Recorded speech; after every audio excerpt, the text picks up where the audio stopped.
Hi there, Jeffrey Rhoades from Experimental Homesteader, Exotic Gardening, and Sheri and Richerson.com. Please subscribe, hit that join button, join our membership. Please leave some comments. We do read the comments when we get them, and we try to respond, so please leave a comment. Even if it's just to say hi. Uh, um, well, all sorts of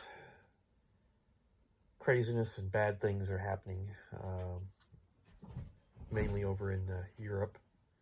This whole Ukraine-Russia war is escalating because of Ukraine blowing up the bridge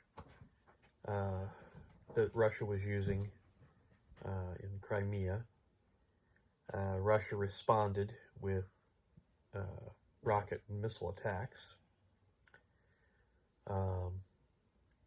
which basically shows the fact that they don't really have to fight a ground war with hand-to-hand or, armored vehicle combat.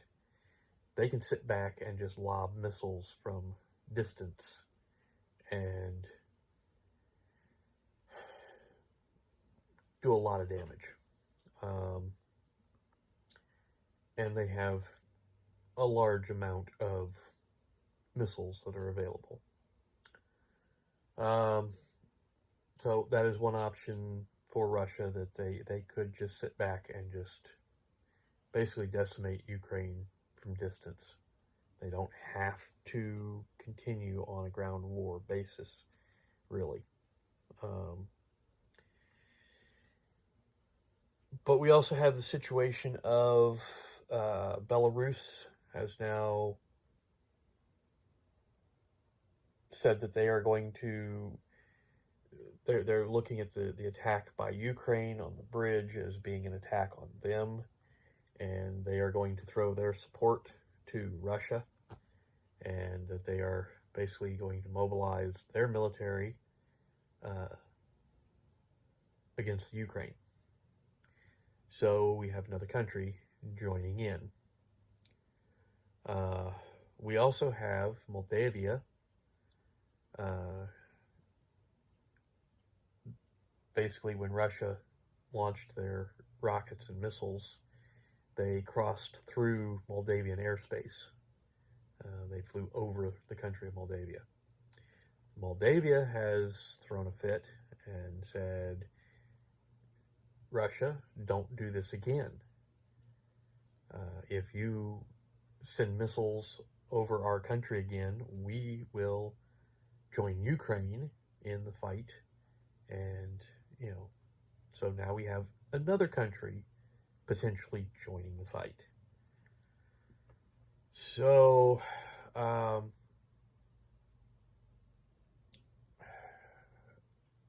things are getting worse. Things are escalating rather than de-escalating. The situation, as more countries potentially join into the combat, the odds of a world war increase. This is how this type of thing starts. This is exactly how World War I started. Was by a more or less petty squabble between two countries, and as it grew, the allies of each country started mobilizing. And as this country mobilized, this country mobilized in response, which caused this country over here to mobilize, which mobilized this country over here, and suddenly you have, major powers mobilized against each other and a world war. Hopefully, cooler heads can prevail and de-escalate things, and we don't continue to see more countries getting involved. Um, Hopefully things can settle down just a little bit, and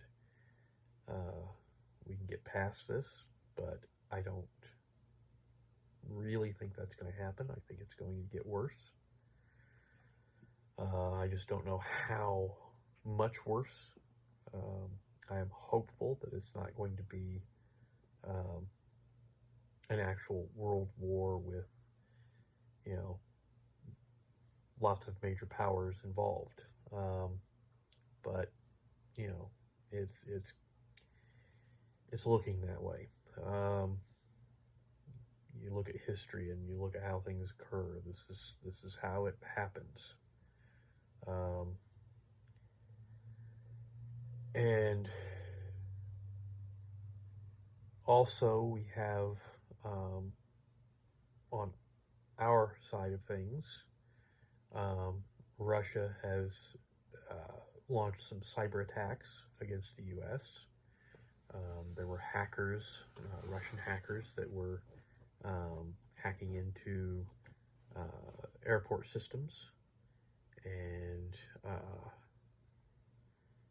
trying to cause some chaos in the airline industry.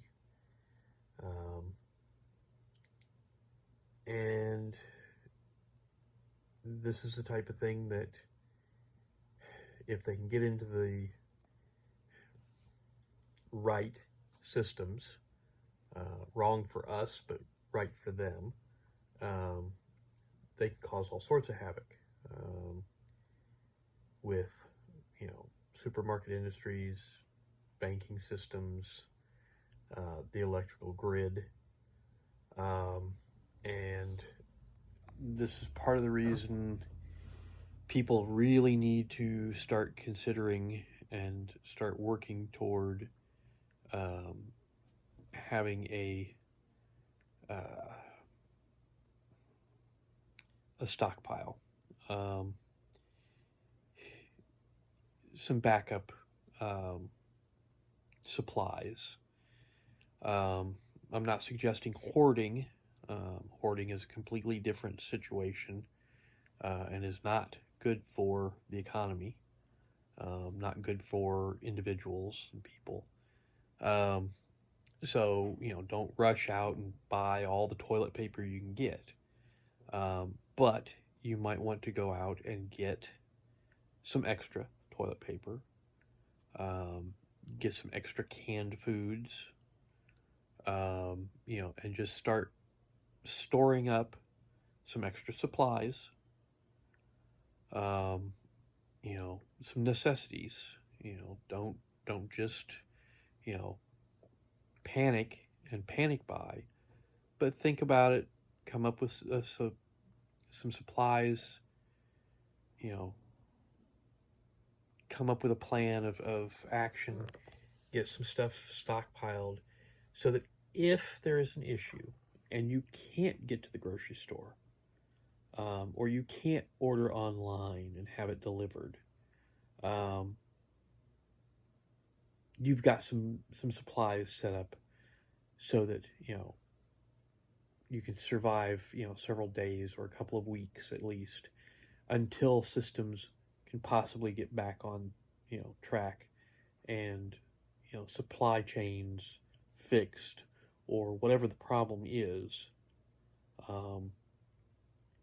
so that you can get back to, you know, the store, or, you know, get deliveries made again, or whatever it takes.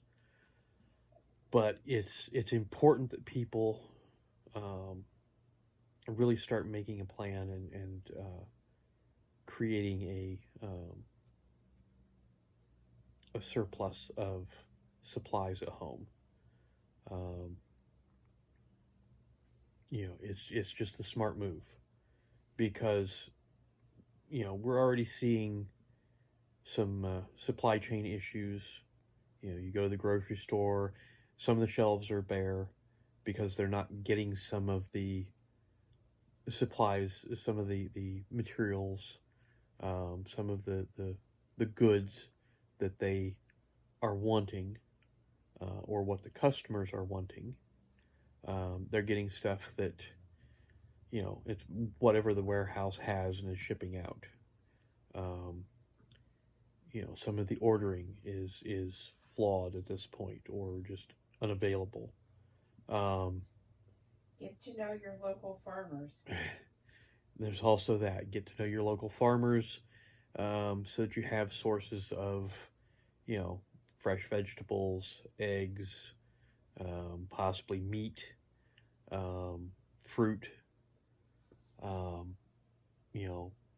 but don't go overboard on it. Don't try to take everything that they have. And if you have a food drive in your area where you can go get free food, go get it. Yeah. And learn how to preserve it, because nobody can use the quantity of fresh fruits and vegetables that they give before it goes bad. Mm. So that is a great way to be stocking up. Unless they have a very large family. Well, yes. You get several teenagers involved, and But still, a case of fruit. I know. I'm just saying. For some people that doesn't last long. But yes, if you have food drives, if you have the food giveaways in your area, go to them. Get the supplies that they're the stuff that they're giving away. Share it with your neighbors. If you can't preserve it yourself, if you have no means to save it, share it with your neighbors. Or ask around. See if anybody knows how to preserve and can help you, teach you how to do it. Do something though. Try to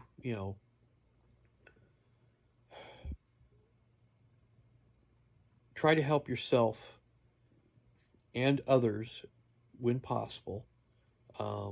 Be nice. A lot of people buy dehydrators, and this is literally how I got started. A lot of people buy dehydrators, and they either don't use them, don't know how to use them, don't want to take the time to figure them out, and they will give them or sell them very, very cheaply to someone that will get some use out of them. Yeah. If you can't find that in your area, your oven will work as a dehydrator. It just is a slightly different process. It's a little bit longer. Well, the oven doesn't go quite as low as a dehydrator does. Right. So it's not really longer. It's not long. It's more of a chance of burning it. Yeah. Okay. It's called pay attention. You have to monitor closer with the oven rather than with a dehydrator. Yeah, a lot of air fryers have a dehydrator option on them. Okay. So basically, you check your sources, check what you have, and what options you might have with some of the stuff that you already own. And a lot of people have, like me, 2 or 3 cold pack canners, 2 or 3 pressure canners. And if somebody is really serious about getting into it and just can't afford that, they may loan you or give you what you need to get started. Yeah. So basically, ask around. See what your Facebook page. See what people have and what they might be willing to, part with or trade for something. Yeah. If you go to like the food banks and you get the food and you offer it up to neighbors, see if anybody, does do the canning or the dehydrating, and see if they have extra supplies and maybe work with them, coordinate with them. Maybe they can teach you, or maybe they have it, they don't have the time, and maybe they'd let you use it to process for them as well, if you have the time to do it. So just, check around, work with your neighbors. You know, Just do try. not sit back and say, I can't afford to do this. I don't know what I'm going to do. And feel like it's hopeless, because it's not. It's not. You can do this, and there are ways to do it for pennies on the dollar. Don't give up hope. You know, and this is actually a good time to come together as communities. You know, and pool your resources.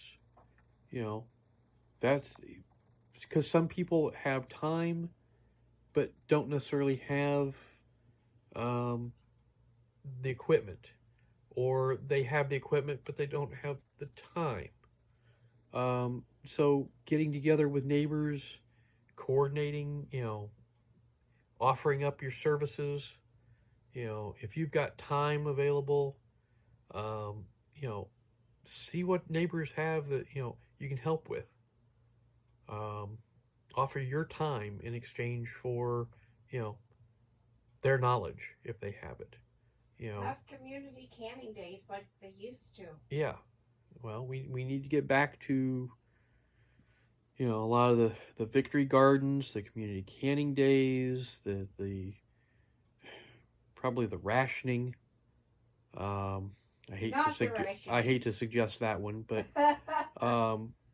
actually it was a way of coming together as communities, though, when stuff was rationed.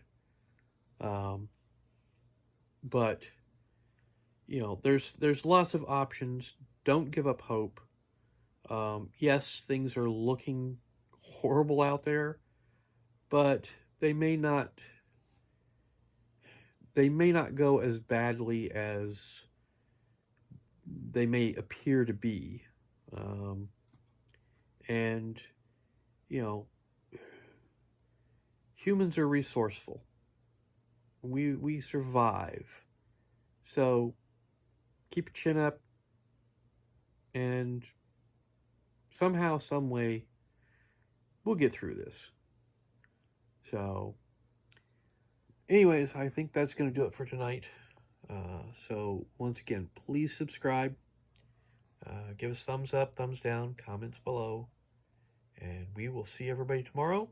Stay safe out there.